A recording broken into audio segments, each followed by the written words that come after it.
Hello, it is Friday today. It's a murky old dreary grey overcast day. I left the tomatoes out overnight last night for the first night. What I was supposed to do, according to my dad, was put them out in the day, bring them in at night for 7 nights. My life's just not like that. I'm not compatible with being a tomato mum, frankly. I needed to have my daughter here to do it, and she's not back from uni yet. She's finished her course pretty much. She needs to redo an assessment. I say redo, she hasn't done it. She had a sick day on the day of the assessment. I think she's still waiting for a date to do it. It's like, she's gonna do a one-on-one thing. It's a practical assessment. Anyway, so she's not back yet. But she will be back quite soon. It's fairly imminent, shall we say. This morning I have got to go and have a blood test. And it's to do with my hormones. We're trying to find out where I am post-menopausal wise. I had one done years ago, like during one of the lockdowns, which declared me completely like post-menopausal according to the blood test, but officially it has to be 2 years post your last period. I think that was 2021. So I should be it. But anyway, we're gonna double check and see what's going on with that. I would like to thank, while I'm standing here, Theo, for a very comical, I thought, donation to PayPal. Was it PayPal? No, Buy Me a Coffee, because I got two. I got PayPal and Buy Me a Coffee. And he said, please use this to buy as much mock duck as you can get with £20, because I know you love it. And yeah, I don't get it, because it's quite hard to justify buying it because it's quite expensive. So thank you so much for that. I really appreciate that. So there will be some mock duck coming my way at some point once I get one to either order it or buy some in person. And I would also like to thank Caroline for the PayPal donation to the channel. It really goes to help sustain this rather non-commercially viable endeavour of mine. Also, while I'm still standing here and before I forget, people quite often ask me what moisturiser I use. It's not the sort of thing I tend to talk about, but I use that one. Here's that one. It's the Simple Protecting Light Moisturiser, and it's got a factor 15 SPF.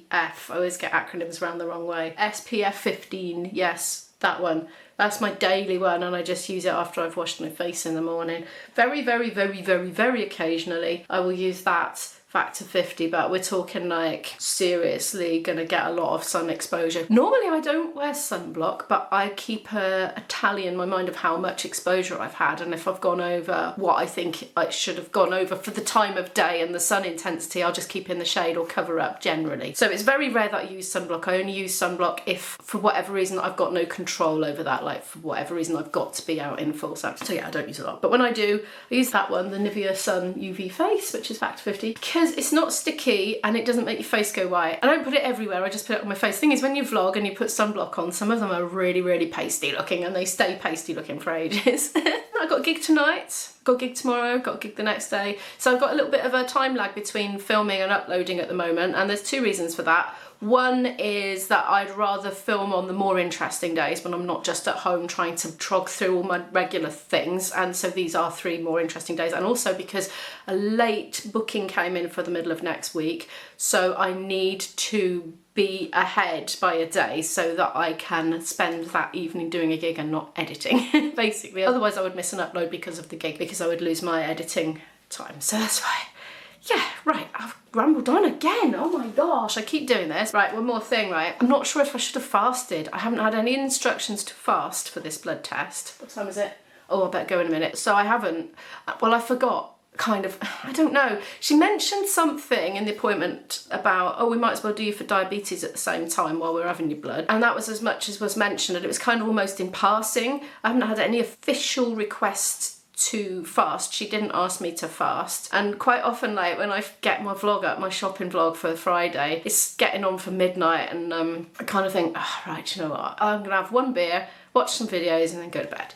And so that's what I did, and I was halfway through my beer and I thought, was I supposed to be fasting? Oh well, too late now. So I've had a coffee this morning. Anyway, right, we'll find out shortly, won't we? I just want to run out quickly and have a look at these tomato plants, see if they're all wilted and dead after their night out. Oh, they're not.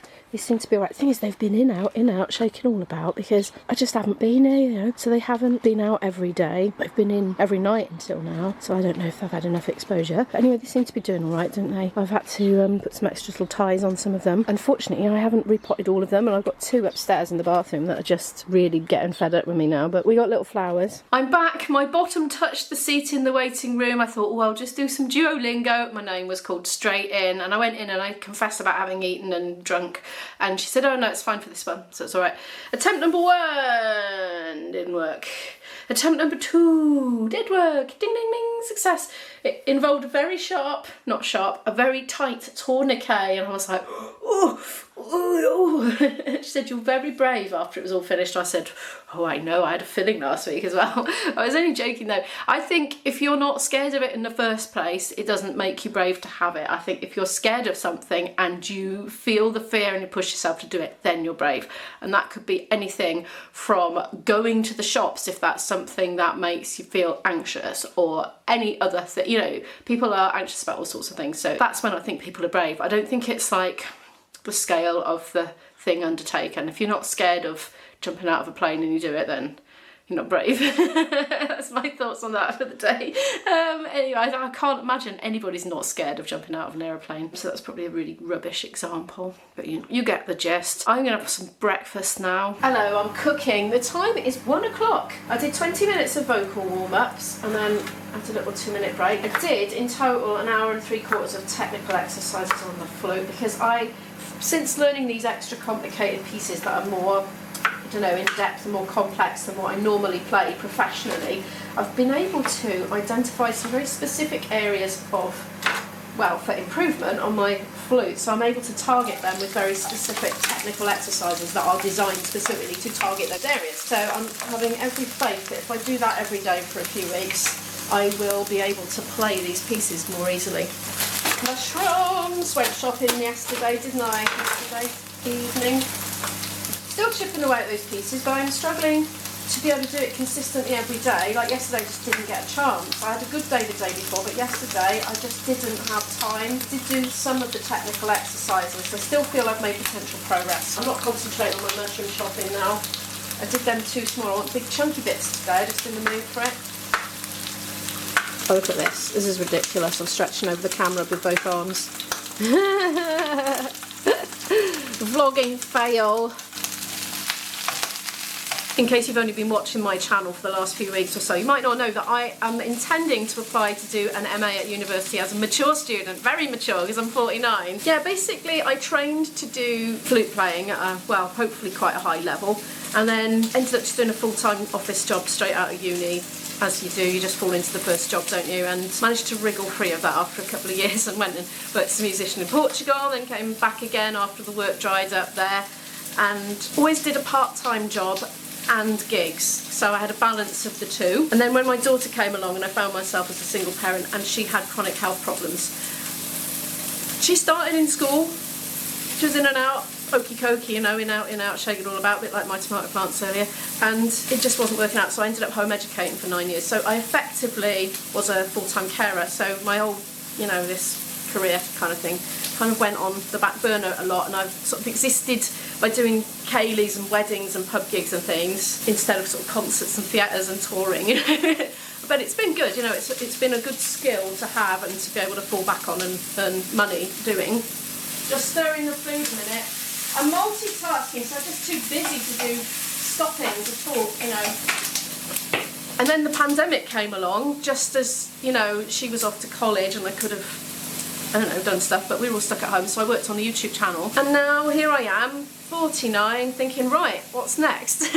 And so I just want to get back into what I always ever wanted to do. And I don't know, I don't have a clear image of what will be my career path at the end of it. I mean, I'm happy doing what I'm doing right now, and it's a lot of pressure doing fancy solos in concert halls anyway. I don't know if that is for me, because although it's very exhilarating and emotionally fulfilling to play very technically demanding pieces, it's also terrifying. So I don't know what will happen, but I will be networking with a lot of other like-minded people and, you know, people that work in the industry as well, and we'll just see where we go at the end of it. But what I'm really excited about is just to get back to that subject that I really, really love, that I'm really interested in. It's going to be so interesting. Anyway, so yeah, I'm trying to work up 2 audition pieces basically on the flute as part of the application process. And yesterday I was on a webinar about funding for MAs as well.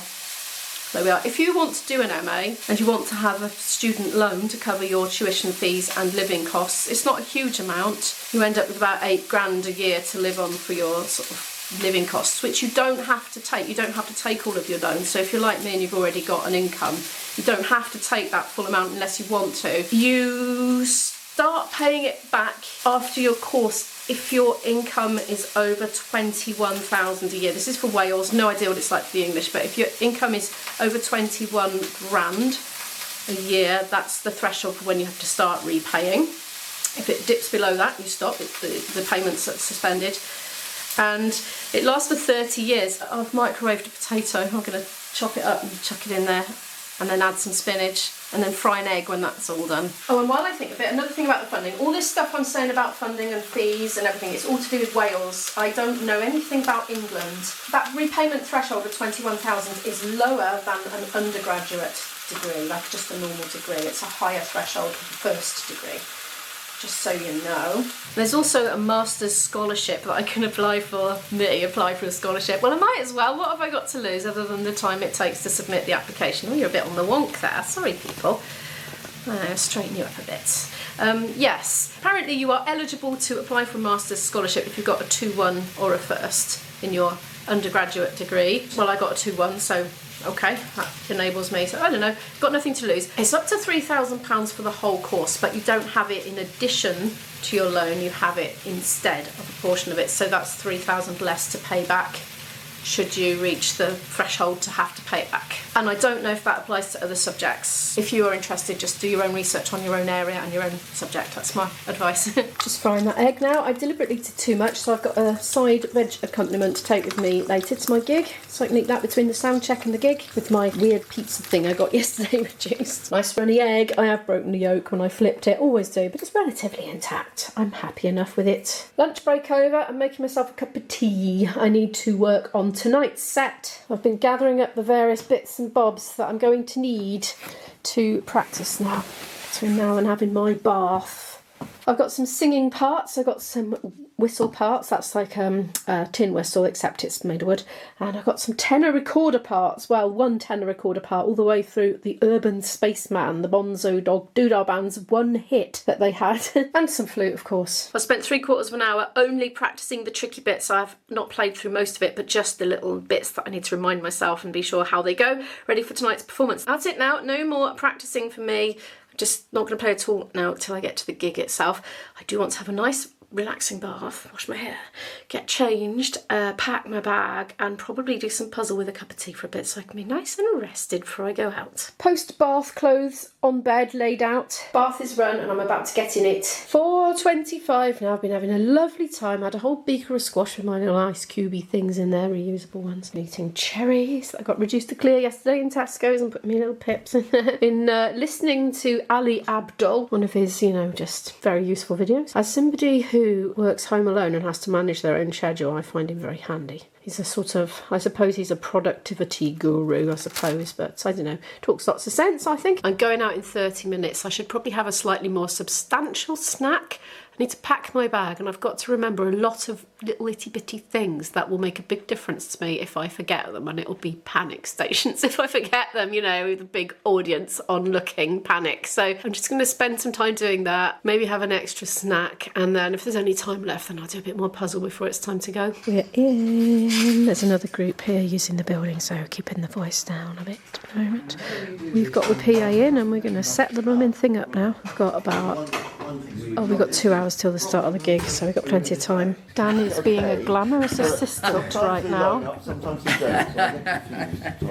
Now, Dennis, you're going to be in 14. Right, okay. I think. Hang on, let me just It's a bit of a team effort today. That's the only one left, I think. Yeah, you're going to be in 14. Has that got phantom power? Oh, yeah. All level along the top, look at that. Mick's been getting creative. And we've got floor in 15 and 16, which are down on the mixer proper. And I think, now floor mics, we got too many mic stands here. Well, I just got them all out. We only need 2, don't we? Oh. So we want one for the keyboard. Well, you never know. You might get a trio, or who knows? I didn't bring any along. Get these family groups. Probably don't need the gooseneck one. No. I've got out of the way, leaving them to it a minute, so it's all ready to start sound checking. Just been having a bit of a drink. I brought that with me. Oh, IB's just entered. I was just going to say thank you to Kerry for the PayPal donation to the channel. Very much appreciated. Thank you so much. I'm going to have a little munch while I'm not needed over there. I've got a feeling I'm going to have to give my potato stuff to IB.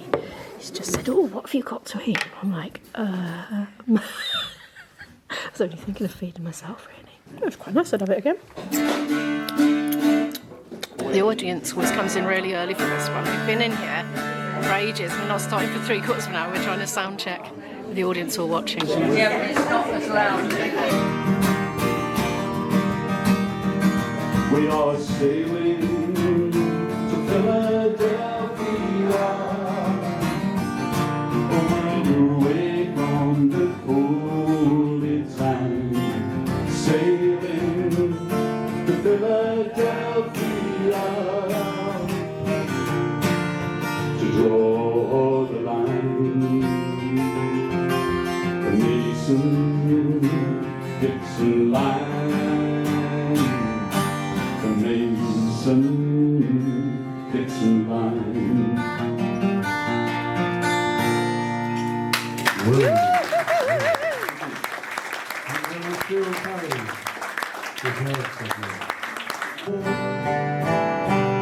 And help me cast off Satan's true crown.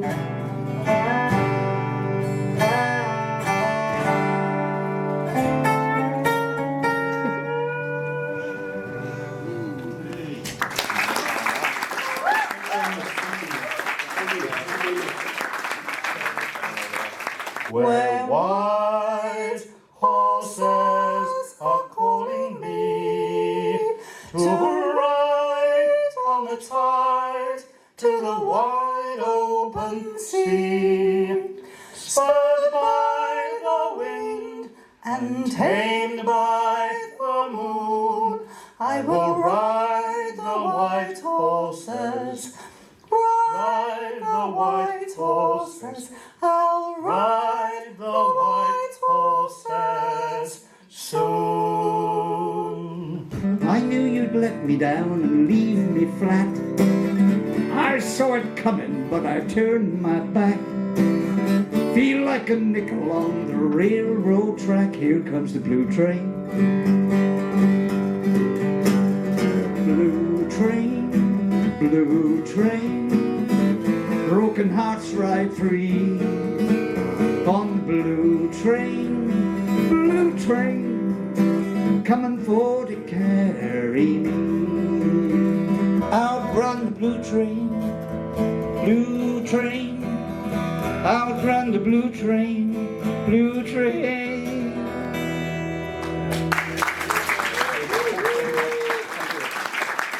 Thank you very much. Tidy up time. I'm feeling very sleepy. It went very well, yeah. People enjoyed it, so that was great. Just got a lot of mess to pick up. We have a lot of gear. Look at all this mess everywhere. It's the big pack down, this one. It's the longest one, I think I started playing in Clapham in London 67, and then my brothers joined me in 68. It's 20 to 1 in the morning. We just got back. My boyfriend's here. He's just in the loo at the moment. Yeah, I had a good night. I was a bit tired, I've got to be honest. I felt really wiped out and it was very hot in there, but the audience appreciated it. It's less of them this time, and I think it's because of the bank holiday coming up. I think a few people are away, but there's a reasonable enough crowd in anyway, and everyone seemed to enjoy themselves. So for that evening, it's something we do from time to time. It's a regular audience that always goes. So we start the evening off like the house band, that's us. We do about 3/4 of an hour, and then we stop for ages, and people take it in turns to come and do 2 numbers each throughout the rest of the night until about 11:15 officially, but they often overrun, and that's fine because the evening is all about them, not us. And then we'll do the remaining amount of time till 11 p.m. So that's the structure of that evening. So yeah, absolutely worn out now. So we're going to have a drink and then go to bed, basically. So thank you for watching this video, and I'll see you in the next one. Good night.